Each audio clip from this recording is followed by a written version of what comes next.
इतिहास के पन्नों में कुछ नाम दब गए, कुछ कहानियां अधूरी रह गई। आज हम उन्हीं भूल चुकी कथाओं की कड़ियां जोड़ेंगे, क्योंकि ये सिर्फ पौराणिक पात्र नहीं, ये हमसे संबंधित थे। राजसी और गरिमामय आरंभ।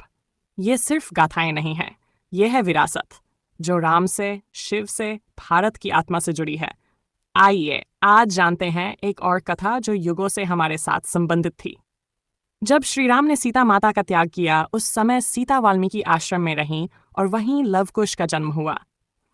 वाल्मीकि मुनि ने उन्हें न केवल वेद पुराणों की शिक्षा दी, बल्कि युद्ध नीति, राजनीति, रणनीति, न्याय और दंड नीति का गूढ़ ज्ञान भी दिया। उन्होंने यह जानते हुए यह सब किया कि इन दोनों भाइयों का भविष्य बहुत महत्वपूर्ण है। वे केवल पुत्र नहीं, धरोहर हैं। वाल्मीकि ने जब देखा कि लव और कुश 12 वर्ष के हो चुके हैं और उनमें अद्भुत मेधा है, तो उन्होंने एक गुप्त योजना बनाई। उन्होंने उन्हें एक कल्पित राज्य के राजा के रूप में व्यवहार करना सिखाया। उन्होंने आश्रम के ही अन्य बालकों और तपस्वियों से एक कृत्रिम दरबार बनवाया।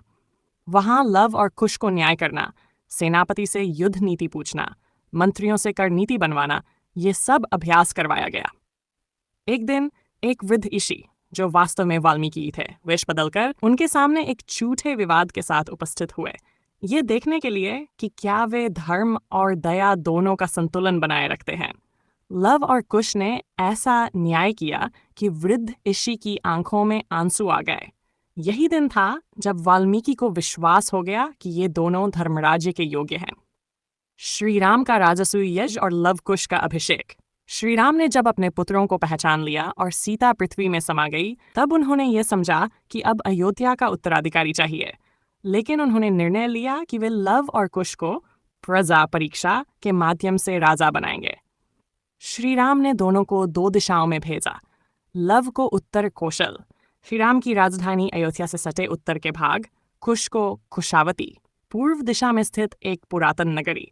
ये कहकर भेजा गया कि यदि प्रजा तुम्हें स्वीकार करे तो वही तुम्हारा राज्य है। लव और कुश दोनों ने वेश बदलकर जनपदों में भ्रमण किया। वे लोगों से संवाद करते, गांवों में रहते, न्याय करते, भिक्षा मांगते हुए सामान्य जनजीवन को समझते। लव ने एक गांव में देखा कि एक किसान का बेटा दुष्ट जमींदार द्वारा मारा गया, न्याय नहीं मिला। लव ने उसे न्याय दिलवाया और गांव वालों ने उसे राजा कहकर बुलाना शुरू किया। कुश ने देखा कि एक राजपुरोहित ने जनता पर कड़े कर लगाए हैं और भूखे लोग मंदिरों में पड़े हैं। कुश ने एक योजना बनाई जिसमें मंदिरों की आय जनता में वितरित हुई। उस दिन से लोग उसे धर्मराज कहने लगे। श्री राम को ये ज्ञात हुआ कि दोनों ने जनता का हृदय जीत लिया है, तो उन्होंने दोनों को बुलाकर राजसूय यज्ञ में 2 सिंहासन रखे। लव को अयोध्या के उत्तर कौशल का राजा बनाया गया। कुश को कुशावती, जो बाद में काशी और मगध के मार्ग पर विस्तृत हुआ, का अधिपति बनाया गया। इस प्रकार वे दोनों राजा बने, केवल रक्त के नहीं, कर्तव्य, करुणा और कर्म के बल पर। गुप्तथी, जो कम छात हैं। लव की राजधानी श्रावस्ती थी, जिसे उन्होंने न्यायप्रिय नगर के रूप में विकसित किया। बाद में यह बौद्ध काल में प्रसिद्ध हुआ। कुश की राजधानी कुशावती थी, जो छत्तीसगढ़ और पूर्वी भारत के कुछ भागों में थी। यहीं से कुश वंश की कई शाखाएं आगे चलीं। वाल्मीकि की लिखी लवकथा और कुशनीति नामक 2 गुप्त पुस्तकों का उल्लेख कुछ प्राचीन ग्रंथों में मिलता है कि लव ने ही लवपुर नामक नगर बसाया, जो आज का लाहौर, पाकिस्तान है। ये किंवदंती पाकिस्तान की कुछ सूफी परंपराओं में भी मिलती है। कुछ प्राचीन पुराणों और जनश्रुतियों में इसके कुछ उल्लेख मिलते हैं, जिनका आधार लेकर हम एक पूरक, रोचक और प्रेरणादायक कथा गढ़ सकते हैं। लव और कुश का विवाह एक गूढ़ प्रेम कथा और राजनिक निर्णय। लव का विवाह नागकन्या नागकुमारी सुधृष्टा से। कुछ लोक कथाओं और बौद्ध ग्रंथों में उल्लेख है कि लव का विवाह एक नागकन्या से हुआ था, जिसका नाम था सुधृष्टा। सुधृष्टा कौन थी? सुधृष्टा नागराज वासुकी की पुत्री थी। वह अत्यंत रूपवती, विदुषी और युद्ध कला में निपुण थी। उसने ब्रह्मचारी व्रत लिया था और कहा था कि वह केवल उसी पुरुष से विवाह करेगी जो धर्म के लिए युद्ध करने को तैयार हो। एक बार लव की यात्रा वन से होकर हो रही थी, जहां नागलोक की सीमा थी। वहां नागकन्या के अपहरण की योजना एक असुर कुल ने बनाई थी। लव ने उन असुरों को हराया और सुधृष्टा को मुक्त कराया। इस पर नागराज ने प्रसन्न होकर कहा, तुम न केवल मेरे कुल की रक्षा करने वाले हो, बल्कि धर्म के रक्षक भी हो। मेरी पुत्री सुदृष्टा तुम्हें स्वयंवर में चुनना चाहती है। स्वयंवर हुआ, कई वीर आए, लेकिन सुदृष्टा ने केवल लव को चुना। इस प्रकार लव और सुदृष्टा का विवाह नागलोक के नियमों और राज परंपरा के अनुसार हुआ।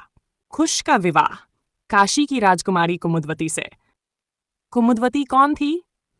कुमुदवती काशी के महाराज श्रीवत्स की पुत्री थी। वह संगीत, शास्त्र और नीति में पारंगत थी। उसने शर्त रखी थी कि उसका विवाह उसी से होगा जो धर्म, ज्ञान और नीति में श्रेष्ठ हो। श्रीराम ने कुश को कुशावती का राजा बनाने से पूर्व एक यात्रा पर भेजा था। पहले एक ऐसी स्त्री को खोजो जो नीति और धर्म के मार्ग पर तुम्हारा साथ दे सके। कुश जब काशी पहुंचे तो वहां कुमुदवती का नीति प्रश्न मंच चल रहा था, जहां आने वाले राजाओं से वह कठिन प्रश्न पूछती थी। कुश ने उनके सारे प्रश्नों के उत्तर दिए और बदले में एक श्लोक कहा, धर्म से बड़ा कोई वचन नहीं, नीति से बढ़कर कोई विजय नहीं, और सत्री से श्रेष्ठ कोई मित्र नहीं जो धर्म पथ की सहयात्री हो।